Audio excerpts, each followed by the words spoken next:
하나님 말씀 봅니다. 에스겔서 40장 1절로 4절 말씀 올라오는 말씀 따라 함께 읽도록 합니다. 시작. 우리가 사로잡힌 지 25해째 성이 함락된 후 14째 해 첫째 달 10째 날에 곧 그날에 여호와의 권능이 내게 임하여 나를 데리고 이스라엘 땅으로 가시되 하나님의 이상 중에 나를 데리고 이스라엘 땅에 이르러 나를 매우 높은 산 위에 내려놓으시는데 거기에서 나무로 향하여 성읍 형상 같은 것이 있더라.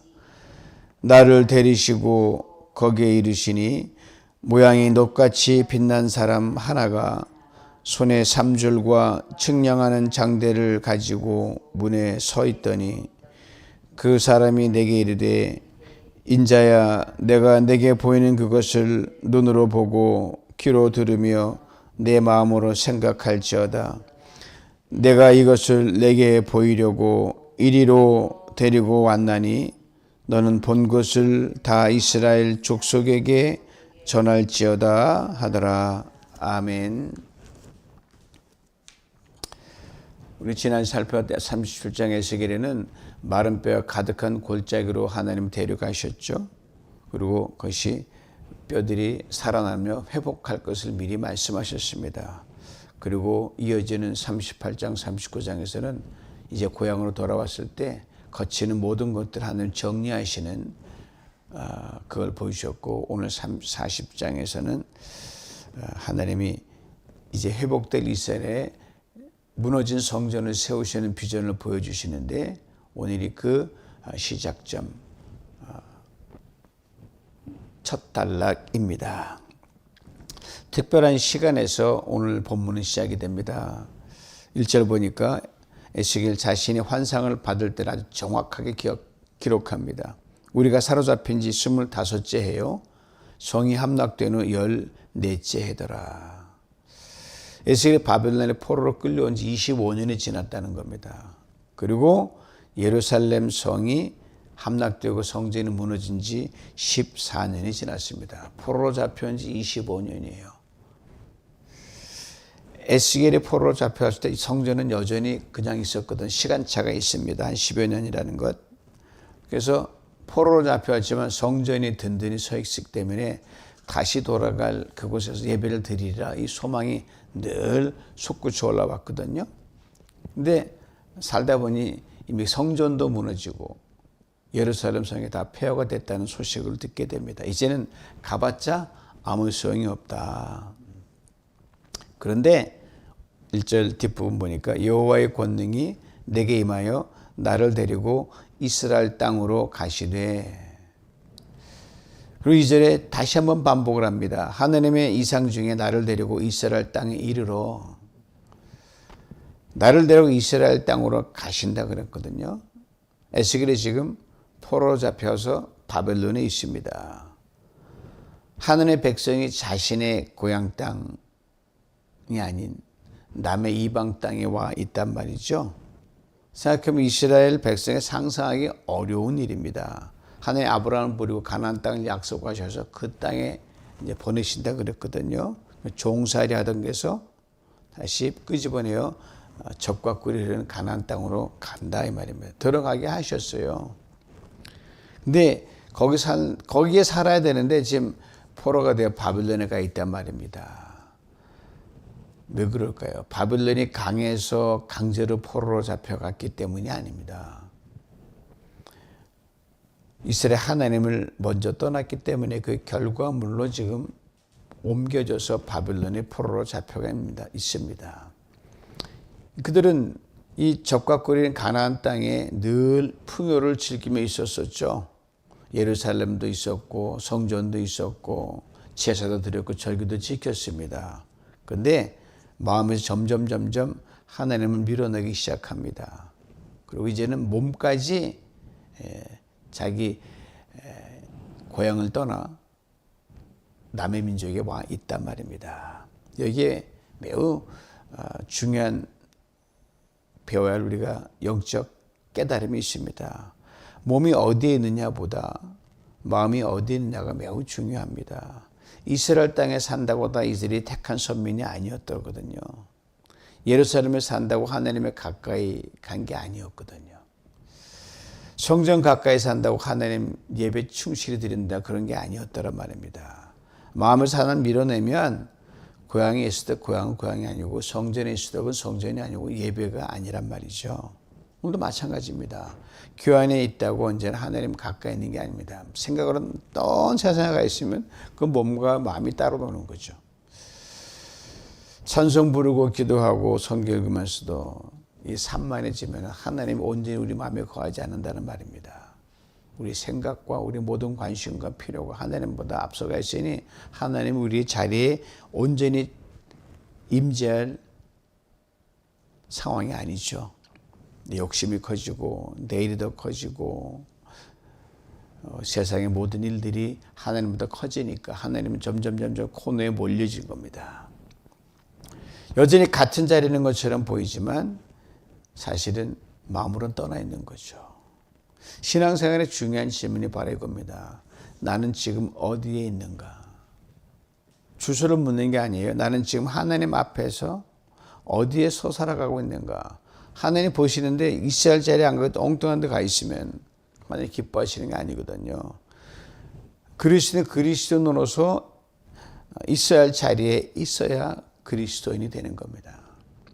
하나님을 사랑할 자리에 있어야 되고 말씀에 순종할 자리에 있어야 되고 예배할 자리에 있어야 됩니다. 용서해야 될 자리에 용서하고 섬겨야 할 자리에 섬기는 자로 있어야 되고 하나님 나를 세워놓으신 그 자리를 지키는 게 바로 그리스도인의 본분이죠.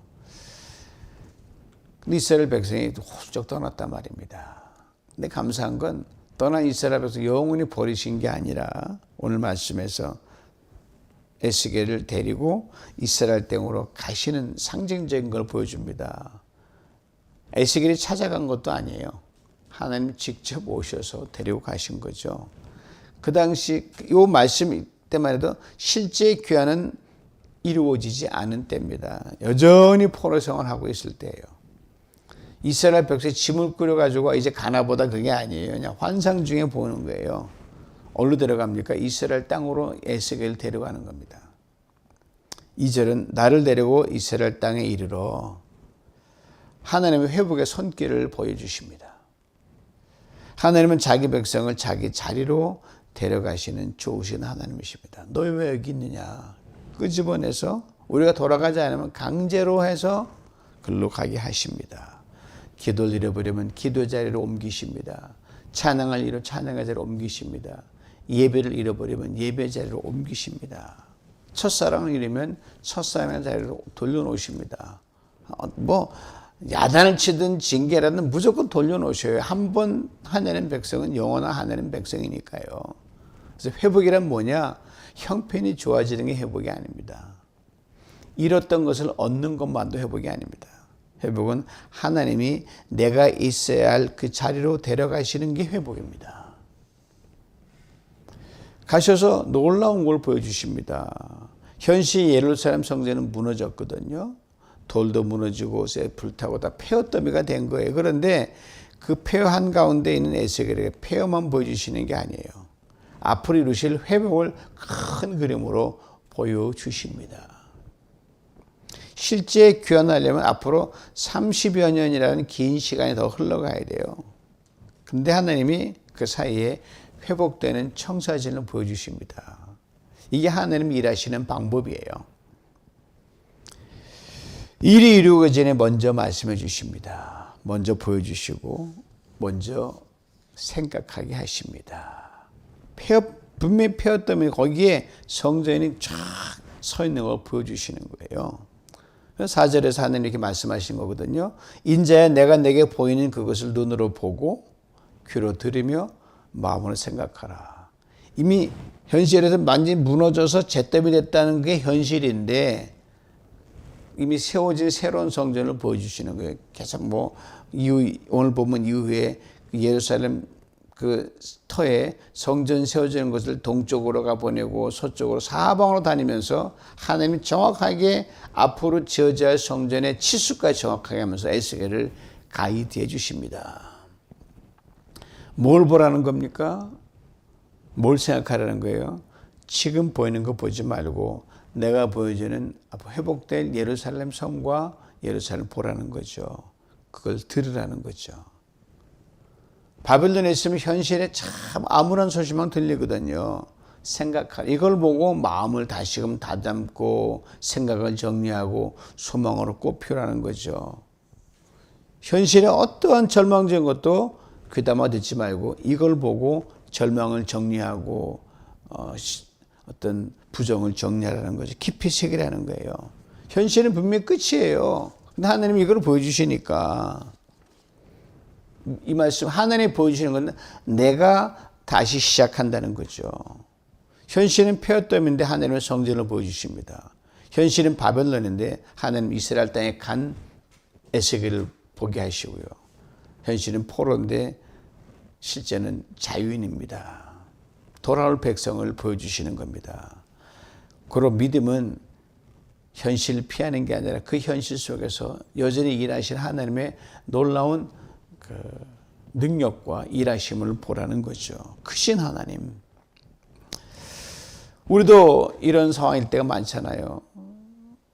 거대한 현실 내를 누릴 때 하나님이 안 보일 때가 있거든요. 꽉 막혀서 너무 높으니까. 하나님이 우리를 데리고 가셔서 눈을 뜨게 하시고 귀를 열어 보게 하십니다.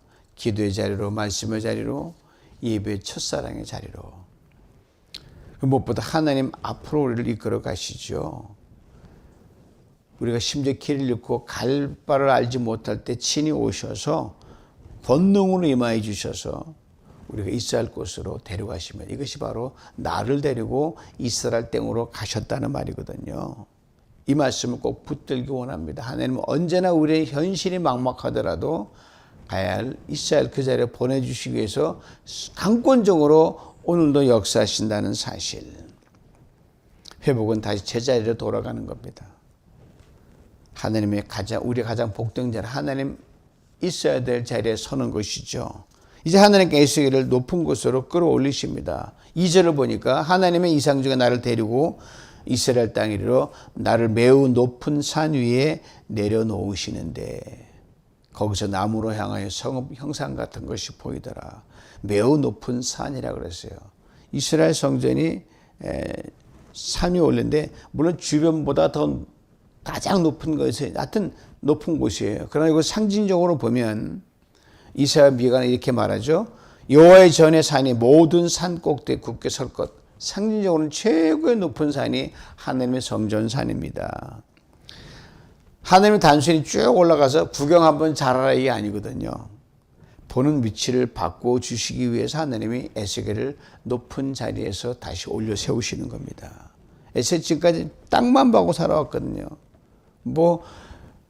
포로로 살면서 하늘을 허리 펼 기회가 없거든요. 그냥 중노동하니까. 더군다나 에스겔 마른 온 죽은 뼈만 있는 골짜기만 계속 헤매고 다녔거든요. 사방을 둘러봐도 소망이 안 보이고 생명이 안 보이고 희망이 없는 겁니다. 에스겔 골짜기에서 뼈가 사랑을 보게 하시고 이제 직접 시선까지도 높은 산으로 올려서 훤히 보게 하십니다. 37장은 골짜기고요. 오늘 40장은 높은 산입니다. 골짜기에서는 죽음을 보여주셨고요. 높은 산에서는 회복된 성전과 성읍을 보여주셨습니다. 골짜기 이 뼈들이 등이 살겠느냐? 하나님 높은 산에서는 살아나서 성전이 회복되는 걸 보여주십니다. 이것이 매우 중요한 걸 일깨워주죠. 우리는 낮은 땅에서 발을 딛고 살아갑니다. 우리 시선까지 거기 낮은 땅에 묻혀버리면 안 된다는 걸 말씀하시죠. 분명 발을 딛고 살아가요. 먹어야 살고 일해야 되고 땅에 일에 그냥 열심히 몰두해야 되는 거예요. 건강도 살펴야 되고 돈도 벌어야 되고 자녀 앞날 생각해야 되고 하루를 해결할 일이 얼마나 많습니까? 땅의 일 살피는 것 그게 나쁜 게 아니에요. 땅의 일에 열심히 성실히 살아가길 주님도 원하시거든요. 근데 그 땅이 너무 커져가지고 하늘을 잊어버리면 안 되는 거죠. 먹고 사는 너무 중요해서 먹을 걸 주시는 하나님을 잊어버리면 안 된다는 겁니다. 집이 너무 중요해서 영원한 집을 잊어버리면 안 되고요. 돈이 너무 중요해서 그걸 공평 하나님을 잊어버리면 안 된다는 겁니다. 건강이 너무 중요해져서 생명의 주인 하나님을 놓쳐서는 안 되는 거고요. 땅을 바라보는 것이 문제가 아니라 땅만 바라보는 것이 문제죠. 이스라엘 백성이 바로 그랬거든요. 오래전 이스라엘 백성이 광야를 지날 때 이걸 염려해서 하나님 말씀하신 너희가 분명히 가나안 땅에 들어간다. 거기는 정말 너희 말대로 젖과 꿀이 흐르고 진짜 풍요 그냥 심었다 하면은 뭐 곡식도 나고 풍요 속에 너희들이 살아갈 것이다. 소와 양도 번창하고 은과 금도 났고 그때 하나님이 뭐라고 하면 그때 너희들의 마음이 교만해져서 나 하나님을 잊어버릴까 걱정된다. 그리고 너희들 그러고 해놓고 나 잊어버리고 이건 우리의 힘과 우리의 능력과 지혜로 이만큼 이룬 거야 라고 할까봐 힘이 염려된다고 주님 말씀하셨거든요. 광야에서 이미 그들의 어떤 연약한 DNA를 알고 말씀하셨는데 이 말은 뭐죠? 고난의 때보다 여러분 풍요로울 때에 하나님을 잊어버릴 수 있다는 참으로 아이러니한 말씀하셨어요. 광야에서 하나를 바라볼 수밖에 없거든요. 왜? 그래야 만나가 내려와 살 수 있으니까. 반석에서 물이 나와 살 수 있고 구름기든 불길을 따라 갈 수밖에 없거든요. 매일매일. 근데 하늘을 바라보던 눈이 땅으로 내려왔고 하나님 염려하던 그 현실이 된 거예요. 다 잊어버린 거예요. 이것이 이스라엘 뼈아픈 역사죠. 그리고 마음에서 멀어지고 결국은 나라가 도동왕이 나고 결국은 북이스라엘 멸망하고 남유다가 바벨론 포로로 잡혀가서 지금 이렇게 된 거예요. 그걸 강제로 끌어서 이제 다시금 시야를 높여야겠다. 높은 곳에 둡니다. 이제 위를 좀 제발 봐라. 너희 백성 너무 오랫동안 땅만 바라보고 살아왔다. 나를 놓쳤다. 이제 높은 곳에 올라가서 나를 좀 더 가까이 보고 내가 이럴 걸 보라는 거죠. 환경이 먼저 달라지지 않았으면 시선을 하나님 먼저 바꾸십니다. 형편이 먼저 나아지는 것보다 우리 시선이 먼저 바뀌어야 되죠.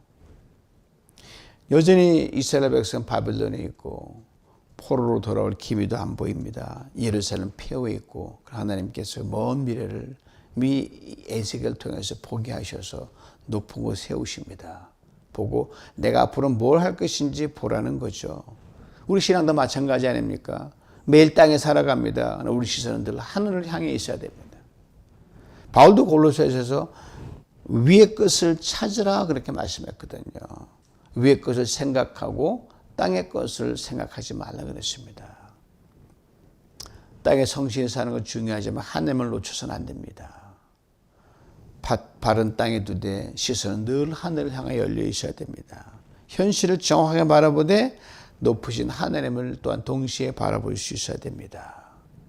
우리가 골짜기 깊은 절망의 골짜기를 간다고 해서 우리가 뭐 삶 자체가 함몰되면 안 되거든요. 거기서 하늘 보면 하늘이 보이는 거예요. 하나님 우리 시선을 받고 높은 곳 다시 보기를 원하십니다. 좀 더 올라와 봐라. 그게 다가 아니다 이 말이죠. 에스겔 높은 산 위에 세우신 장면이 참으로 귀하죠. 회복시키기 전에 시선을 회복시켜 주십니다. 그러 우리에게 이 은혜가 정말 필요합니다. 주님, 내 형편 좀 제발 피게 해주세요. 이거보다 하나님 우리 시선을 높여 형편 너머에 일하시는 주님을 보게 하시옵소서. 땅의 일에 파묻히지 않게 해주시옵소서. 먹고 사는 문제에 내가 함몰되지 않게 해주시옵소서. 깊은 골짜기, 경제의 골짜기를 지나가지만 거기서 하늘을 보는 탁월한 은혜를 주시옵소서.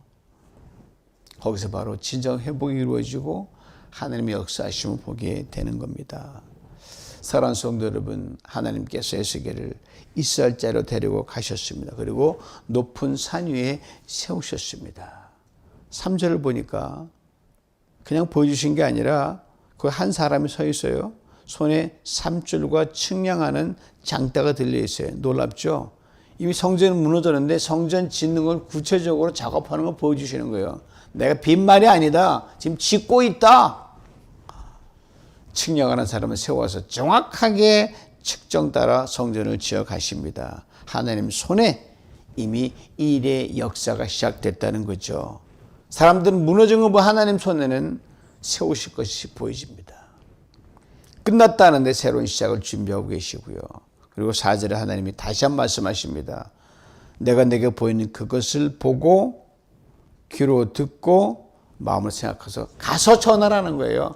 이게 다가 아닙니다. 하나님 손에 들리는 걸 봤어요. 내가 보니까 성전이 지어지더랍니다. 성전이 지어지고 있습니다. 이거죠. 현실을 보면서 현실로 하나님을 보는 것, 이게 진정한 믿음입니다. 하나님 오늘 우리를 제자리로 데리고 가십니다. 이런저런 사건을 통하여 이런 일기업들 제자리에 돌려놓으십니다. 하나님 우리가 제자리 벗어나는 거 보면 하나님 못 견디세요. 일로 돌려놓으셔. 그래야 사람 되니까. 우리 눈을 높이 들어 올리십니다. 똑바로 보라고. 그러면서 내가 향한 일을 믿음의 눈을 떠서 보라 이렇게 말씀하십니다. 우리 눈에 보이고 들리는 모든 세상의 사건들이 여러분 그것만 보면 참 절망투성입니다. 그러나 여기서 하나님 뭘 일하실까를 믿음의 눈을 또 보면요. 하나님이 일하시는 것이 보기 시작합니다. 다시 있을 자리로 돌아가십시다. 눈을 들어 높이 들어 하나님의 일하심을 보십시다. 우리 눈에는 참으로 암울한 그런 상황이라도 하나님 일하심을 볼 때 우리는 소망이 있습니다. 아직 보이지 않아도 하나님 일하고 계시기 때문입니다. 아직 이루어지지 않아도 하나님이 준비하고 계시기 때문입니다. 아직 길이 보이지 않아도 하나님은 길을 내고 계십니다. 얼마나 감사합니까? 이를 있어야 될 자리로 보내주시고 높은 자리로 하늘을 바라보게 하시고 그가 일하시고 내일을 준비하는 보는 그늘을 보시 얼마나 감사합니까? 오늘 하루가 하나님의 일하심을 보고 시선을 높이 들고 하나님께서 보이지 않는 그 너머에서 일하시는 걸 보는 그래서 하나님 감사합니다. 탁월한 은혜에 눈이 띄어지고 귀가 열리는 귀한 복된 하루가 될 수 있기를 주님의 이름으로 축원합니다. 잠시 기도했으면 좋겠어요. 올라온 기도막 따라 세 가지를 기도합니다. 하나님 나를 있어야 할 자리로 데려가 주시옵소서. 시선을 높은 곳으로 들어 높여 주시옵소서. 하나님 현실로 매 일하시는 주님을 믿음으로 보게 해 주시옵소서. 주여 한 목소리로 내면서 기도합니다. 주여 하나님 땅 일에 마음 빼앗겨 하나님 벌어졌던 모든 걸 돌아보게 하시고 말씀의 자리, 기도의 자리, 예배 사명에 다시 한번 진정으로 돌아와서 하나님 앞과 하나님 세우신 자리가 내가 평생 있어야 할 자리를 다시 깨닫는 우리가 되게 만들어 주시옵소서. 하나님 우리 시선을 높은 곳으로 들어 올려 주시옵소서. 눈앞의 형편과 문제에 파묻혀 하늘의 뜻을 잊지 않게 하시고 골짜기에 있을 때 골짜기 바라보지 않고 눈을 들어 하늘을 보게 해 주옵소서. 바른 땅을 딛고 살아가되 눈을 온전한 하늘을 향하여 주님 일하심을 보게 해 주시옵소서. 하나님 현실 너무 일하시는 주님을 보기를 원합니다. 하나님 삶은 참으로 피폐하고 엉망이지만 주님 손에 들려있는 아버지 하나님 측량하는 장대와 아버지 하나님 일하는 모든 도구가 있는 걸 보게 해 주시옵소서. 길이 보이지 않아 낙심하지 않게 하시고 하늘에 보여주신 것을 눈으로 보고 귀로 듣고 마음에 새겨 이것을 말하고 이것을 나누는 신령한 믿음의 사람 되게 해 주시옵소서. 다시 새로 시작한 주님을 알아보며 감사함으로 소개해 주시옵소서. 오 주여 감사합니다. 사랑하는 하나님 아버지 우리를 다시 있어야 할 자리로 이끌어 주심을 감사합니다. 우리의 눈을 들어 높은 곳 다시 보게 하시니 감사합니다.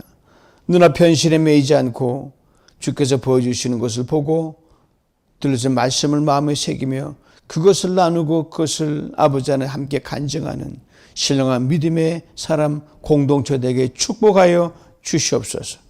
예수님의 이름으로 기도하옵나이다. 아멘.